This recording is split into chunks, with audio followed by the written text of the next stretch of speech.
One of the topics that I know I wanted to cover was this whole thing of making your own compost. So, growing up on the farm, we never really, I don't remember hearing that term, though we kind of did it by default, having animals and having straw and beddings and manure from various animals that always we kind of knew that we were going to put that on our fields or in our massive garden we had as a family growing up. So we kind of did that. But once I moved to the city, there's I didn't have ready access, at least free access to manure, to straw, to things that are composting organic materials to make compost. And as I began to see the soil that I was in in the city was really poor soil. One, there was a lot of sand. Two, it was just fill dirt. So every year I was taking out glass and foreign objects out of the dirt and continually sifting that. And also known that it didn't have a lot of good nutrients to it. So as I began to dig around the internet and learn from other people and hearing just the trend of organic composting, I started to do some stuff. And so it was, I think 2 years ago, I started something very simple, and taking stuff that normally ends up in the trash in our home and begin putting it in a compost pile. So what might that be? Hang on a second, I'll show you. So for a compost pile, you want stuff that is compostable. In other words, stuff that's going to break down. So I got a bucket here. I don't know if you can see it. In here, there's eggshells, and that will add calcium to your soil. This is, I don't know if you can see it really well. The camera focus in on this. And I'll leave it in the bucket. This is an egg carton.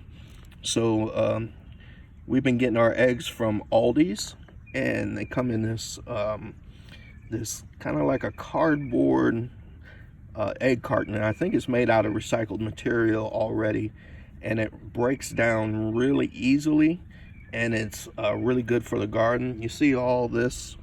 That is coffee grounds, which is good for your garden, good for plants. I learned that from my mother-in-law. I always wondered why she saved all of her coffee grounds and she would put them in her flower pots.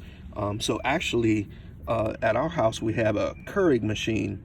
So you know those come with those little K-cups that pop in there. And what I started doing was just opening up those tops and dumping that into this bucket. You see some old lettuce. What else is in here? I don't know if there's anything else in this particular bucket, but I'll take you out to my compost pile. So if you kind of look, this is already decomposting. This is already starting to break down. So in this pile, there's straw, there's leaves, there's banana and platano peels, there's old carrot tops, there's all scraps from any vegetables that we've used. There's a little bit of grass clippings in here. All those things get put in this pile. Now, one tip on much of your fruit produce, even some of your vegetable produce, they'll put on their stickers. They'll put a sticker on, like on, this is a platano peel. There'll be a sticker on there, maybe Dole or Chiquita or something like that. That will be on there. Make sure to peel those off because those won't break down. I know we eat a lot of avocados here. The same thing happens on those. They'll put stickers on there, so just peel them off. And what I did here to make a compost area is I took pallets that I got for free and just aligned this area. See the pallets there, and that one I made like a flower bed out of, and made our compost area. And there's a second batch that's going to go in over here where I got some grass and leaves. So I started this. I probably shouldn't pour that on top of there. I'll move it over. And this batch is probably about halfway done in the composting part. Some people may wonder about smell. As long as you are stirring it up, it's not going to smell that much. I mean, I'm down here pretty close and I don't smell anything. It's just breaking down and working through. I might do a video on another segment of some further things to do, because one of the keys in compost is a mixture between the browns and the greens. So browns would be your leaves, your straw. I see over here is a corn husk that breaks down, versus your greens would be like your lettuces, your banana peels, grass clippings, all that kind of stuff. During the summer months, it's usually easier to get the green stuff to supplement that, or to add the brown into your mix to help it be a healthy mixture in your compost. That's one of the reasons why the egg carton gets mashed up in there. Sometimes I've used clean cardboard.